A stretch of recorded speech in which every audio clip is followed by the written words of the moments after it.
Hey, everybody. Are we having fun yet?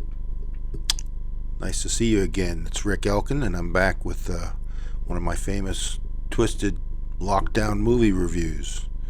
Um, so I want you to watch this one. This one is really prescient. Um, I just sort of discovered it by accident the other day, and I have to tell you, it was mesmerizing because it really hits home. It's a 2 hour and 15 minute film, and I want you to take the time to do it. And you will have seen it before, I'm sure, but it's been, for most of us, a couple of decades, and I think you're going to find it. You'll remember parts of it as you go through it, and you may at some point say, I don't know, this is right out of the 90s. But having said that, it was made in 1991. But so that makes it 30 years old, and that's a half a lifetime for most of us. But it's probably more relevant today than when it was made. It's a film called Grand Canyon, and right away I know you're going through your mind, going, "Oh yeah, I remember that." Steve Martin, that's right. Danny Glover.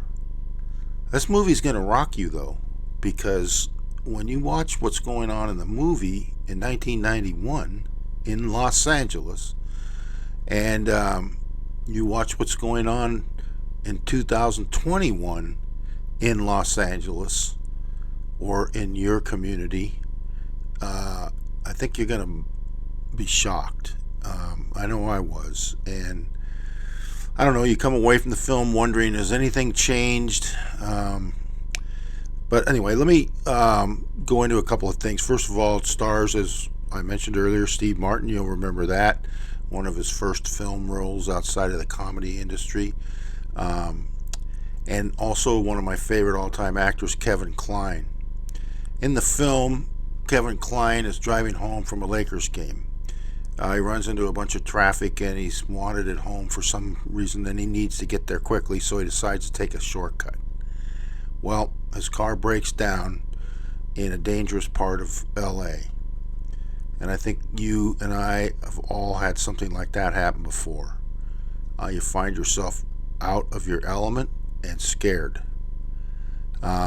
So, anyway, his anxiety kind of sets off the whole tone of the movie, written by Larry Kasdan and his wife Meg.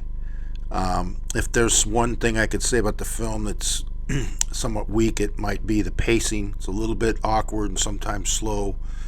It's not a shoot 'em up, bang bang film by any means, but there's just enough action to keep you interested. A lot of character development, but most importantly, I think it's very prescient in the sense that it is commenting on the state of our culture as a nation and in our world, our racial relations, our gender relations, our relationships with authority, with wealth and poverty. I mean, you name it, it's all in this film. All of the disparities within our culture, and the clash between that and like the LA glamour culture and the inner city realities. But it also, I think, offers a lot more. One of the lines that's delivered in it by Steve Martin kind of foreshadows a film. He says, "All of life's riddles are answered in the movies." It's interesting how many people in our world literally connect what they've seen in the movies with what's going on in reality, and often they'll compare the two and they'll use movies as a point of reference historically, as though it was historical reality. So some people, I think, have a real difficulty in distinguishing the difference between the film reality and historical reality. Um, so anyway, there's a bunch of major stars in this film. Danny Glover, and you'll recognize a lot of them as we go along, because most of them were at the very beginning of their careers when they made this movie, and most of them are still active, or at least have had a very long and pretty productive career in film.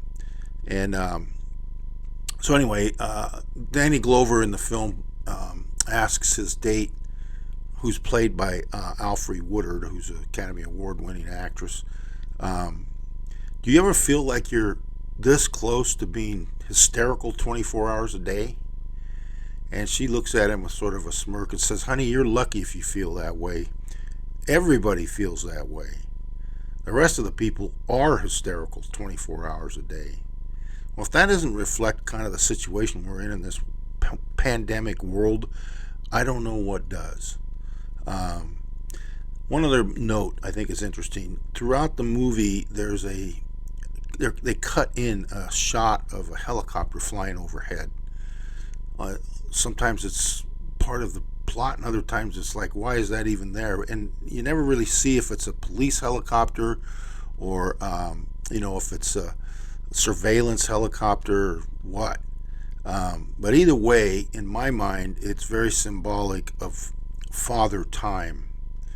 He's ever present and he's unforgiving and he knows everything.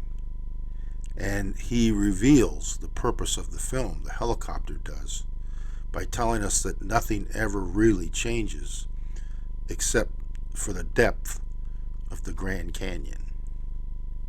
So get a comfortable chair, a bowl of popcorn, and a box of Good and Plenty.